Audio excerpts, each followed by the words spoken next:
India, but India is occupying it. That has to go out of India. So this question of territorial integrity of any country is not valid. It is contradictory to right of self-determination, and we must take it out completely or must put a qualifying clause in it. This is very, very crucial for all of us, because if we go along with the territorial integrity of any country, it means we are our coming over here and discussing this issue, we are not contributing anything. We are defeating our purpose. So this is very, very crucial. Or when they come, should I do it later on? You better take advantage of whatever the time is for you. Okay. Well, Mr. President is here, so I want him to hear this, because I was told by the General Secretary to make a statement regarding the terrorism. They have occupied areas of Punjab, Kashmir, Nagaland, Assam, and other parts wherever they want to suppress. And we condemn terrorism by the government, any government, and particularly government of India. We would advise the Indian government that terrorism has not succeeded during last 44 years in case of Nagaland, or last 10 years in case of Punjab, or last 15-20 years in case of Kashmir. Please stop this terrorism, resolve this problem of people's freedom by negotiation, by peaceful means. And when the government terrorizes, there are some people who take up arms against the government, and some of those misguided people, they kill innocent people. And in case of terrorism of the Indian government in Khalistan, there are some Sikhs who took up the arms. And killing innocent people is not right. We condemn it. And I ask those young humanity, our religion does not allow killing, terrorizing anybody. We believe in Sarbatta Pala, which means well-being of the whole world. And if we do terrorize people or kill innocent people, it is contradictory to our basic principles of safety. I am reiterating publicly now to the Assembly that our means would be peaceful, democratic, non-violent. And this I wanted to go on record, because I also appreciate the Steering Committee and the General Assembly that they have reconsidered our application for the admission as a member, and within all of us, whether it is Steering Committee and General Assembly or in any other form or shape, we are a one force. We are a lot bigger force when we are united. And I request unity among members, among our various committees and the commissions, and anything we do, it should be a one voice. We should be a one force, and there is a strength in unity, and we must abide by it.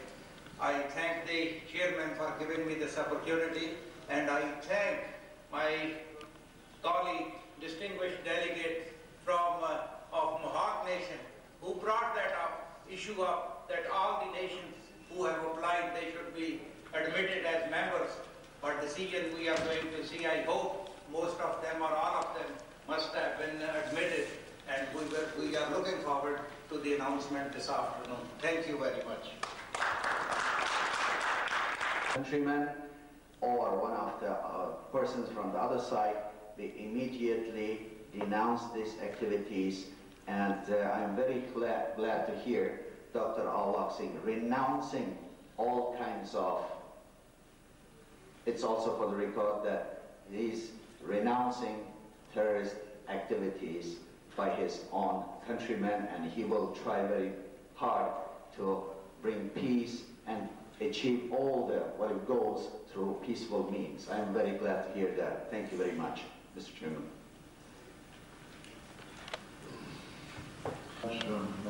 Iran.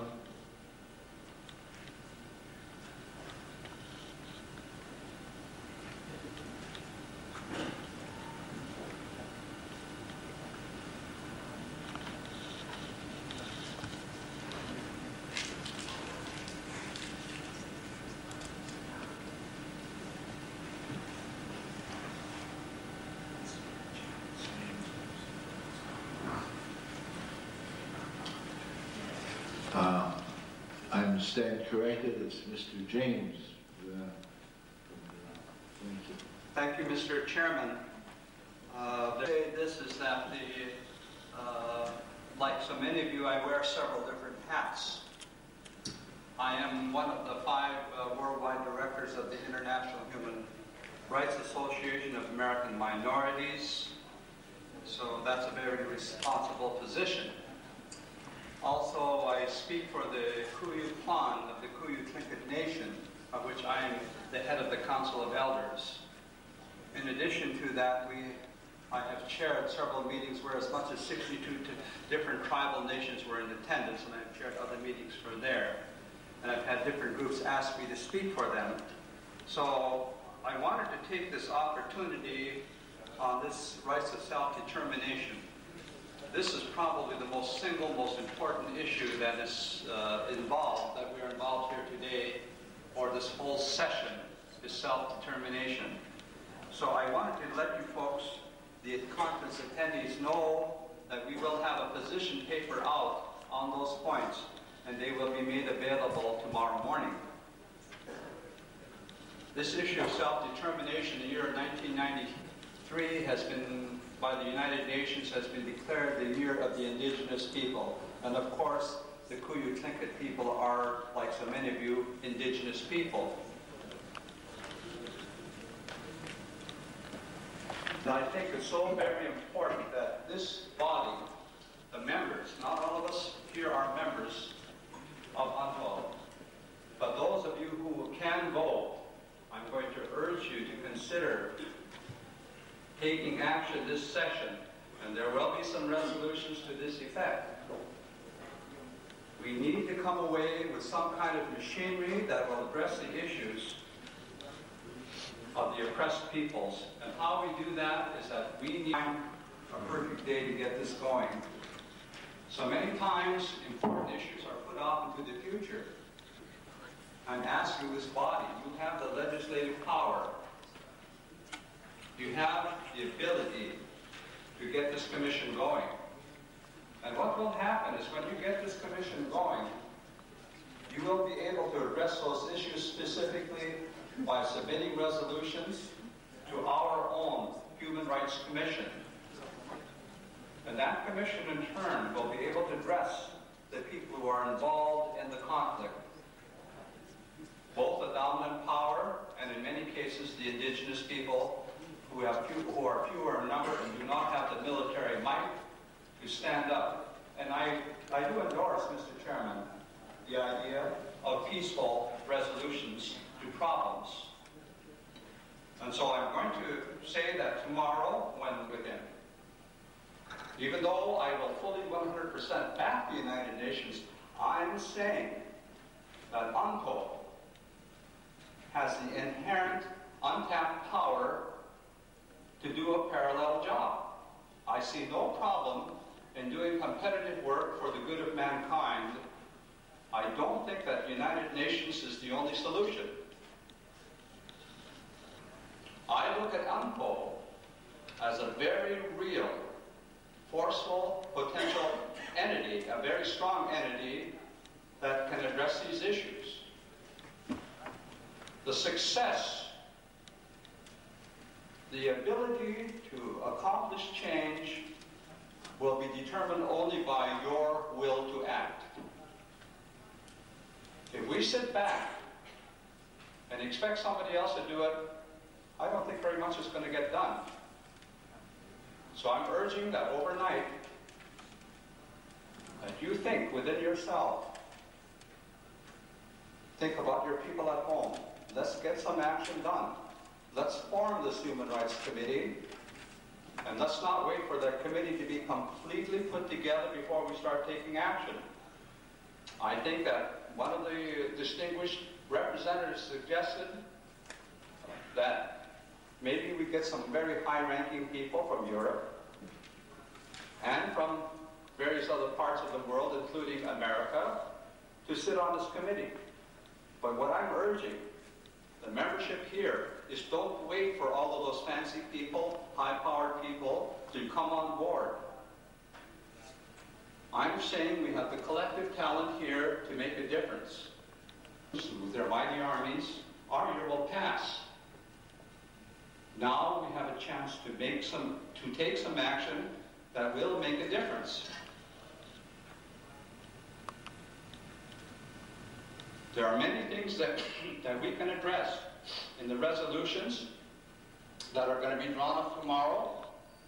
Some of us, I think, should think in terms of creating our own justice system.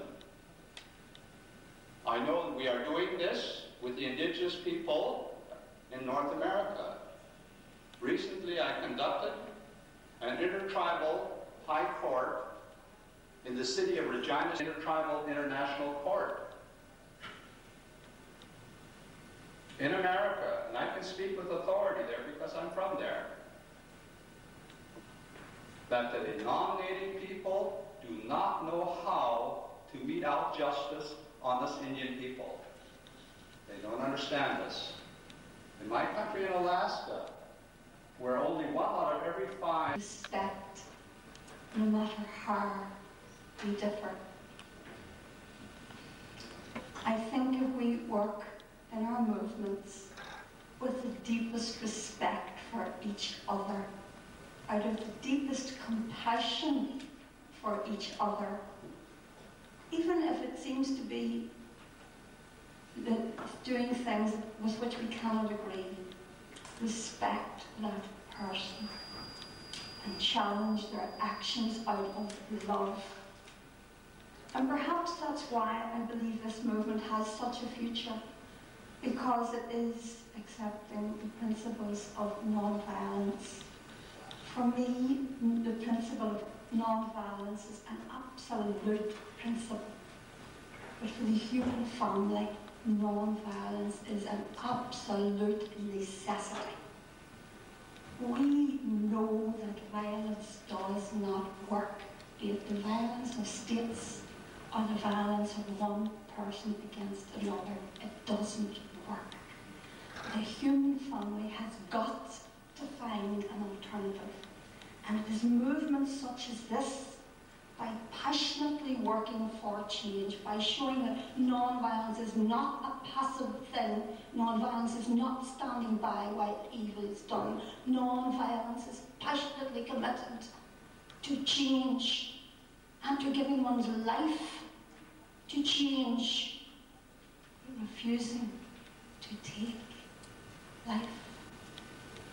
So that's why I believe that from a movement like this, there is great hope for the peoples of the world.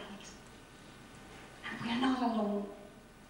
And as Aung San Suu Kyi today in her home, in her 4th year of being inside her own home under house arrest, she is not alone. She has inspired millions of people around the world to say, we can do something to change our world, and we will change our world. Of East Timor. Dr. Rice, would you like to cede to one of the microphones?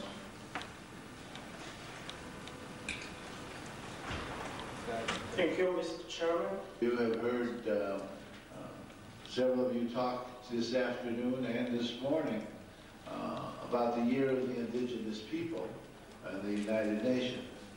Do any of you have any comment as to what part we should be playing in this year, or what participation, if any, as an organization that we want to take on this particular issue?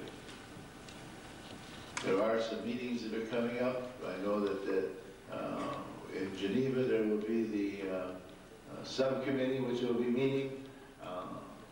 I heard a couple of people, and I read one particular report where someone was proposing some activities by some of the member organizations. In my particular case, we've had a request from the Syrians in Moscow